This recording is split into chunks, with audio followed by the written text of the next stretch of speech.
ईसा के जन्म से 508 वर्ष पहले शंकराचार्य जी का जन्म हुआ। उसके बाद 32 वर्ष के आयु में यू मर गया। 32 कम हो जाएंगे इसमें तो 476 रह गए। तो ये स्पष्ट हो गया कि ईसा जी से 508 वर्ष पहले आदि शंकराचार्य का जन्म हुआ, ये मानते हैं। पवित्र कुरान शरीफ, पवित्र बाइबल, पवित्र गुरु ग्रंथ साहिब, पवित्र कबीर साहिब की वाणी में छुपे हुए गूढ़ रहस्य अर्थात तत्व को जानने के लिए कृपया अवश्य सुनिए जगत गुरु तत्वदर्शी संत रामपाल जी महाराज के मंगल प्रवचन। ईसा के जन्म से 508 वर्ष पहले शंकराचार्य जी का जन्म हुआ। उसके बाद 32 वर्ष के आयु में यू मर गया। 32 कम हो जाएंगे इसमें तो 476 रह गए। तो ये स्पष्ट हो गया कि ईसा जी से 508 वर्ष पहले आदि शंकराचार्य का जन्म हुआ, ये मानते हैं। अब हमने निकालना है कलयुग का समय। हमने वर्तमान में कलयुग कितना चल रहा है ये देखना है। आज सन 2012 है, इसमें 508 जोड़ दो तो 2520 वर्ष पहले आज से शंकराचार्य जी का जन्म हुआ। फिर बताते हैं कि जब 3000 वर्ष को लिए कलयुग बीत गया था तब शंकराचार्य का जन्म हुआ। यानी ऊपर से गिने हैं 3000 वर्ष कलयुग के बीतने पर शंकराचार्य का जन्म हुआ। और आज हम कलयुग गिनाएंगे कितना हो गया तो उस 3000 में 2520 और जोड़ देंगे, 5520 वर्ष हो गया आज 2012 में। ये देखिए, यह हिमालय तीर्थ नामक एक पुस्तक है।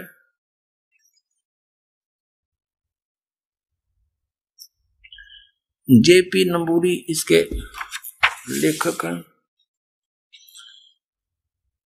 उप मुख्य कार्य अधिकारी Shri Badrinath Kedarnath Mandir Samiti, tracks and tours, Calcutta.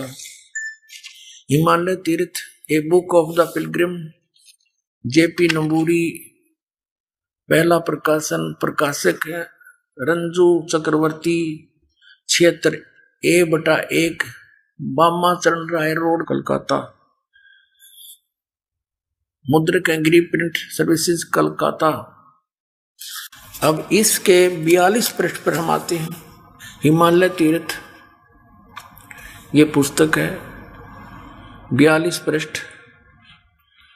और यहां देखिएगा शंकराचार्य के जन्म के विषय में जानकारी। और ये इसका कोई शिव रहस्य नामक कोई पुस्तक है, ग्रंथ है, उसका ये संस्कृत में श्लोक है। इसका अनुवाद यहाँ किया है। कलयुग के 3000 वर्ष व्यतीत होने पर बौद्ध मीमांसकों के मत पर विजय प्राप्ति के लिए शंकर यति के रूप में आविर्भूत होंगे। जब कलयुग 3000 वर्ष व्यतीत होने पर आदि शंकराचार्य का जन्म हुआ। कलयुग के 3000 वर्ष बीत गए थे। तो अब जब शंकराचार्य जी का जन्म हुआ उस समय कलयुग 3000 वर्ष बीत चुका था। और इनका जन्म कब हुआ? आज से 2520 वर्ष पहले। जब इनका जन्म हुआ, जब 3000 कलयुग बीत गया था, तो आज कलयुग कितना बीत गया? 2520 और जोड़ दो 5520 वर्ष। अब 5505 कैसे होंगे? हम बैक आ जाते हैं। जैसे सन 2000 से हम गिने तो 2000 से 2000 में कलयुग कितना बीत गया था? 5508 वर्ष। क्योंकि 2000 वर्ष तो बीत गए थे ईसा के जन्म को, उससे 508 वर्ष पहले शंकराचार्य का जन्म हुआ। तो सन 2000 में 5508 वर्ष कलयुग बीत चुका था। तो 5505 कब बीतेगा? 3 कम कर दो, सन 1997 में 5505 वर्ष कलयुग बीत गया था। उस समय पूर्ण परमात्मा सतपुरुष कबीर साहब इस दास को मिले थे एक साधु वेश में कुछ ही क्षण के लिए, और कहा था, बेटा अब समय आ गया है इस सतनाम का और सार नाम का सार्वजनिक करने का, तेरे साथ रहूंगा और उठा दे, डूंडा उठा दे।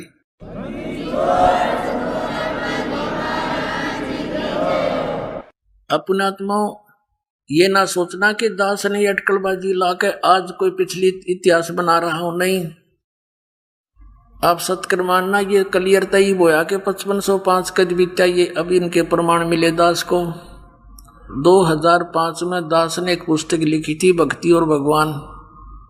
उसमें भी ये वर्णन दे रखा है कि फाल्गुन उतरते की यानी फाल्गुन सुदी एकम को दिन के 10 बजे 1997 को इस दास को परमात्मा मिले थे और कहा था, बेटा अब समय आ गया है और शुरू कर दे, लेकिन मेरे मिलन का ये भी रहस्य कुछ दिन बनाए रखना, फिर बता देना कि मैं आपसे मिला हूं। अब आपको दिखाता हूं। ये आध्यात्मिक ज्ञान गंगा सन 2009 से प्रकाशित हो चुकी है और उसी समय से दास ने ये लिखा है इसके बारे में। इसके अंदर वर्णन किया है जो आपके कर कमलों के अंदर आप देख भी सकते हो। ये देखना, इसके 538 पृष्ठ पर आध्यात्मिक ज्ञान गंगा, ये 538 पृष्ठ पे हम नीचे आते हैं।